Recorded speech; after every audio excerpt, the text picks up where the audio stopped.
Hello, everyone, and welcome back to Nanuya English Podcast. If this is your first time joining us, we're so happy to have you here. This is the perfect place to practice your English through simple, natural, and everyday conversations that are easy to understand. That's right, and I'm Joy. Today, we are diving deep into a topic that feels like a personal call out for almost everyone listening. We are talking about the 1% who never waste time. Before we begin, don't forget to support our channel by clicking the like button and subscribing, because it really helps us continue creating more easy English content for you. Now, let's bust a myth right out of the gate. When we say the 1%, we aren't talking about unfeeling robots who don't sleep, don't watch Netflix, and spend 24 hours a day staring at spreadsheets. Exactly. The 1% are human. The difference is they have mastered the art of intentionality. They protect their time like it's currency. Today, we're expanding our blueprint. Not only are we looking at how high achievers eliminate waste, but we are giving you the ultimate masterclass on conquering procrastination and building a bulletproof study schedule. If you've ever looked at a syllabus, panicked, and then spent 3 hours cleaning your room instead of opening a textbook, this episode is for you. Let's get into it.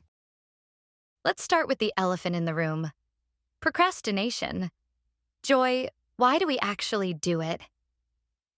Because modern science says it's not actually about being lazy. Spot on, Joy. For the longest time, people thought procrastination was a time management problem or just pure laziness. It's actually an emotional regulation problem.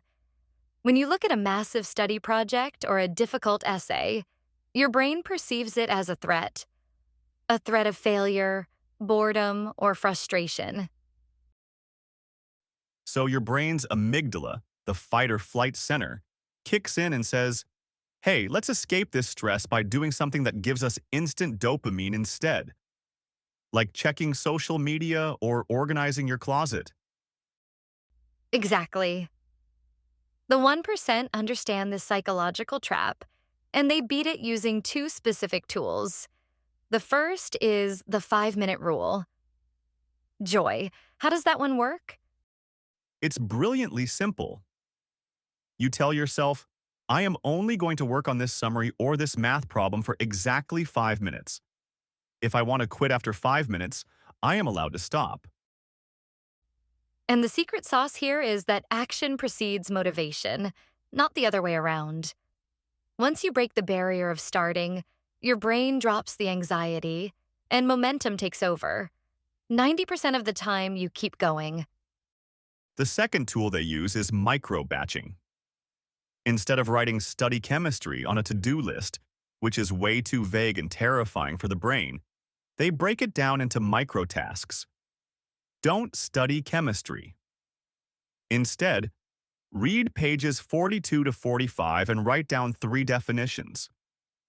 It completely removes the emotional overwhelm. All right. So you've beaten the initial urge to procrastinate. Now, how do you map out your week so you actually retain information without burning out? This is where the 1% leave traditional students in the dust. Most students use passive review, rereading highlighted notes over and over. It feels like working, but it's actually a massive waste of time because the information doesn't stick. Instead, high-achieving students build their schedules around 2 evidence-based pillars: active recall and spaced repetition. Let's break those down.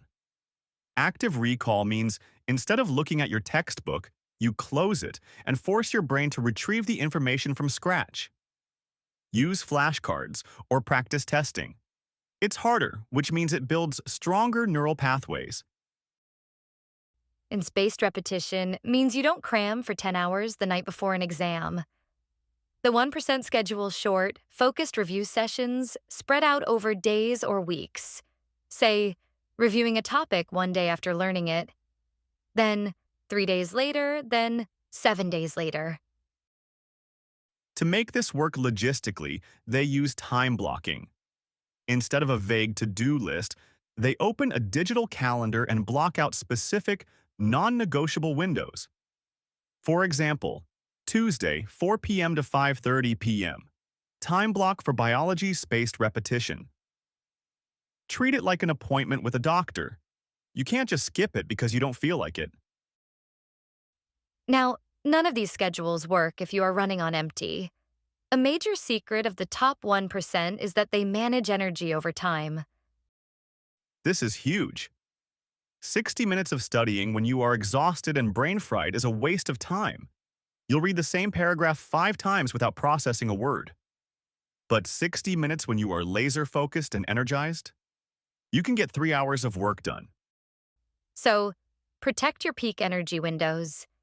If you are sharpest at 9 a.m., do your hardest, most complex problem-solving then. Leave the low-energy tasks, like organizing digital files or responding to logistics emails, for your afternoon slump. And finally, you have to design a zero-friction environment. Friction is anything that stands between you and your study desk.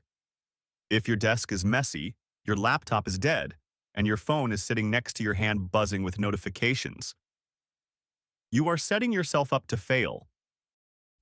The 1% architect their environment so that doing the right thing is effortless. Before you go to sleep, set up your study space for the next day. Open the tabs you need. Put your phone completely out of sight. Physically lock it in another room or a drawer. If you have to walk across the house to check a text, your brain's natural laziness will actually work for you, keeping you in your chair. Time isn't something you catch up on. It's something you design. The 1% aren't geniuses. They just use better frameworks to keep their brains out of panic mode. Exactly. So here is our challenge for you today. Look at your schedule for tomorrow. Pick one study task, break it down into a tiny, specific action, and commit to doing it for just 5 minutes using the 5-minute rule. Let us know how it goes. Drop a comment. If this episode helped you see procrastination differently, please hit subscribe and leave us a review. Until next time, stop waiting for motivation. Build the system, clear the friction, and go conquer your day. Ciao.